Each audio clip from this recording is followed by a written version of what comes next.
નમસ્કાર મિત્રો, સ્વાગત છે ફરી એકવાર મારી ચેનલ બીકે ડિજિટલ ટેકમાં। આજના વિડીયોમાં વાત કરીએ મિત્રો તો આજે આપણે જીકાસ દ્વારા કોલેજ એડમિશન જે હાલ ગુજરાત રાજ્યમાં તમામ સરકારી યુનિવર્સિટીમાં એડમિશન માટે જીકાસ એટલે કે Gujarat common admission service portal ટૂંક સમયમાં ચાલુ કરવામાં આવશે। તો મિત્રો આ વિડીયોમાં આપણે જો તમે કોલેજ અથવા તો આઈટીઆઈમાં એડમિશન લેવા માંગતા હોય તો મિત્રો તમારે કોલેજમાં એડમિશન લેવા માટે અથવા તો જીકાસ ઉપર ઓનલાઈન ફોર્મ ભરવા માટે કયા કયા ડોક્યુમેન્ટ્સની જરૂર પડશે તેના વિશે આપણે સંપૂર્ણ માહિતી મેળવવાના છીએ। તો મિત્રો હાલ વર્ષ 2026 અને 27માં જે કોઈ પણ વિદ્યાર્થીઓ ધોરણ 12ની પરીક્ષા આપી હોય તેઓના રિઝલ્ટ અંદાજિત મે મહિનામાં બીજા કે ત્રીજા અઠવાડિયામાં આવવાની શક્યતા છે અને ત્યારબાદ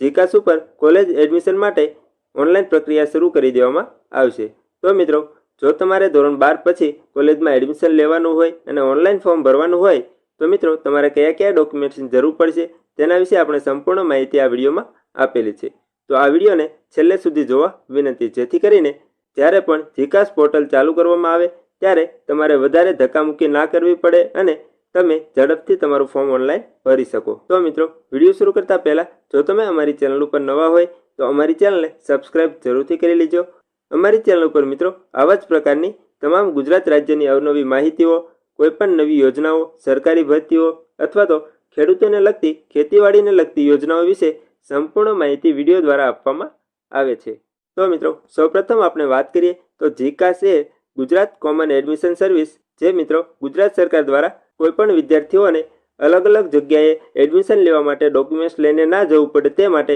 એક અલગથી પોર્ટલ ઓપન કરવામાં આવેલું છે, જેમાં મિત્રો આપણે ગુજરાત રાજ્યની તમામ સરકારી યુનિવર્સિટીમાં પ્રવેશ માટે ઓનલાઈન આપણે ફોર્મ ભરી શકીએ છીએ। જેના વિશે આપણે વાત કરીએ મિત્રો તો આપણે જૂની પદ્ધતિની વાત કરીએ તો જો કોઈ પણ વિદ્યાર્થીઓને કોલેજમાં એડમિશન લેવું હોય તો તેના માટે તેઓને અલગ અલગ જગ્યાએ અલગ અલગ કોલેજોમાં રૂબરૂ જવું પડતું હતું અને તમામ કોલેજોમાં મિત્રો તેઓને પોતાના ડોક્યુમેન્ટ્સ જમા કરાવવાના રહેતા હતા અને ત્યારબાદ જ્યારે તેઓને મેરિટ આવે ત્યારે તે કોલેજમાં એડમિશન લેવાનું રહેતું હતું। અને હાલ મિત્રો જીકાસ પોર્ટલ દ્વારા તમે ગુજરાત રાજ્યની અલગ અલગ ઘણી બધી યુનિવર્સિટીમાં તમે એક જ જગ્યાએ બેઠા બેઠા તમે તમામ કોલેજોમાં એડમિશન લઈ શકો છો, જેમાં મિત્રો તમારા મેરિટ મુજબ તમારી પસંદગીની કોલેજમાં તમે એડમિશન લઈ શકો છો। એટલે કે મિત્રો તમારે અલગ અલગ કોલેજોમાં રૂબરૂ જઈને ફોર્મ ભરવાની જરૂર રહેતી નથી, તમે માત્ર એક જ પ્લેટફોર્મ ઉપર તમામ કોલેજોમાં તમે એકસાથે ફોર્મ ભરી શકો છો। હવે મિત્રો આપણે ગુજરાત રાજ્યની કઈ કઈ યુનિવર્સિટીઓમાં તમે એક જ જગ્યાએ એક જ ફોર્મ દ્વારા ફોર્મ ભરી શકો છો તેના વિશે આપણે વાત કરીએ તો સૌપ્રથમ કચ્છ યુનિવર્સિટી, ત્યારબાદ Hemchandracharya Uttar Gujarat university Patan, Gujarat university Ahmedabad, Sardar Patel university Vallabh Vidyanagar, Maharaja Sayajirao MSU university Vadodara, Veer Narmad Dakshin Gujarat university Surat, ત્યારબાદ મહારાજા કૃષ્ણકુમારસિંહજી ભાવનગર યુનિવર્સિટી, ભક્ત કવિ નરસિંહ મહેતા યુનિવર્સિટી જુનાગઢ અને સૌરાષ્ટ્ર યુનિવર્સિટી રાજકોટ। આ તમામ યુનિવર્સિટીમાં મિત્રો તમે એક જ ફોર્મ દ્વારા તમારી મનપસંદની કોલેજમાં તમે એડમિશન લઈ શકો છો, ત્યારબાદ મેરિટ મુજબ તમારી પસંદગી કરવામાં આવે છે। હવે મિત્રો તમે આ જીકાસ પોર્ટલ દ્વારા તમે કયા કયા કોર્સ માટે એડમિશન લઈ શકો છો તેના વિશે આપણે વાત કરીએ, જેમાં કોમર્સમાં વાત કરીએ તો બીકોમ, બીબીએ, બીસીએ, એટલે કે જો તમે બીકોમ, બીબીએ અથવા તો બીસીએ કરવા માંગતા હોય તો પણ તમે જીકાસ પોર્ટલ દ્વારા તમારા એડમિશનની પ્રોસેસ તમે કરી શકો છો। ત્યારબાદ આર્ટ્સમાં આપણે વાત કરીએ તો બીએ, બીએસડબલ્યુ, બીએલઆઈબી, ત્યારબાદ સાયન્સમાં બીએસસી તમામ ગ્રુપ માટે, આઈટી, કોમ્પ્યુટર સાયન્સ અને અન્ય આપણે ડિગ્રી અથવા તો માસ્ટર કોર્સની વાત કરીએ તો ડિઝાઇન અથવા તો journalism, MA, master of arts, MCom, MSc, આ તમામ કોર્સ માટે તમે ફક્ત ને ફક્ત એક જ જગ્યાએ રહીને તમે કોઈ પણ યુનિવર્સિટીમાં તમે એડમિશન લઈ શકો છો। હવે મિત્રો આપણે આગળ વાત કરીએ તો તમે જીકાસ પોર્ટલ દ્વારા આર્ટ્સ, કોમર્સ, સાયન્સ અને અન્ય કોઈ પણ સ્નાતક અને અનુસ્નાતક કોર્સ માટે એક જ જગ્યાએ તમે ફોર્મ ભરી શકો છો। ત્યારબાદ અમુક જે સર્વિસ સેક્ટરની જે ડિગ્રીઓ છે એટલે કે મેડિકલ, એમબીબીએસ, બીએચએમએસ અને એન્જિનિયરિંગમાં બીઈ, બીટેક, આ કોર્સ માટે મિત્રો તમારે જીકાસમાં ફોર્મ ભરવાના રહેતા નથી, તેના માટે એસીપીસી અને એસીપીયુ જીએમઈસીનો સંપર્ક તમારે એટલે કે તે વેબસાઇટ ઉપર તમારે ઓનલાઈન ફોર્મ ભરવાના રહે છે। હવે મિત્રો આપણે રજિસ્ટ્રેશન કરવા માટે જે જરૂરી ડોક્યુમેન્ટ છે તેના વિશે આપણે ટૂંકમાં માહિતી મેળવી લઈએ। તેમાં સૌપ્રથમ વાત કરીએ તો તમારી વ્યક્તિગત ઓળખમાં તમારું આધાર કાર્ડ, તમારો પાસપોર્ટ સાઇઝનો ફોટો અને તમારી સહી. ત્યારબાદ શૈક્ષણિક લાયકાતની વાત કરીએ તો ધોરણ 10ની માર્કશીટ, ધોરણ 12ની માર્કશીટ, તમારું સ્કૂલ લિવિંગ સર્ટિફિકેટ. ત્યારબાદ આગળ આપણે વાત કરીએ તો અનામત અને અન્ય પ્રમાણપત્રોની વાત કરીએ તો તમારો જાતિનો દાખલો, નોન ક્રિમિનલ સર્ટિફિકેટ. જો તમે ઓબીસીમાં આવતા હોય તો નોન ક્રિમિનલ સર્ટિફિકેટ પણ તમારે આપવું જરૂરી છે. ત્યારબાદ જો તમારે 10% અનામત વર્ગ લાગતો હોય તો તમારે ઈડબ્લ્યુએસ સર્ટિફિકેટ, તમારો આવકનો દાખલો અને દિવ્યાંગતા પ્રમાણપત્ર જો તમારે લાગુ પડતું હોય તો તે ડોક્યુમેન્ટ પણ તમારે આપવા જરૂરી છે. અને મિત્રો ખાસ વાત કે જો તમારે જાતિનો દાખલો અને નોન ક્રિમિનલ સર્ટિફિકેટ મેળવવાનું બાકી હોય તો મિત્રો આપણે ચેનલ ઉપર અગાઉથી જ એક વિડીયો અપલોડ કરેલો છે,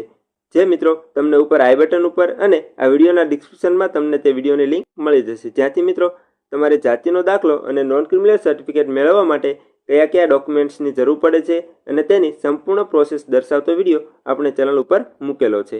ત્યારબાદ આપણે આગળ વાત કરીએ તો તમારો ચાલુ મોબાઈલ નંબર અને તમારી એક્ટિવ ઈમેલ આઈડી.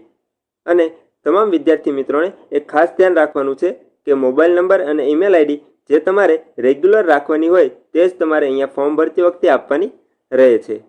હવે મિત્રો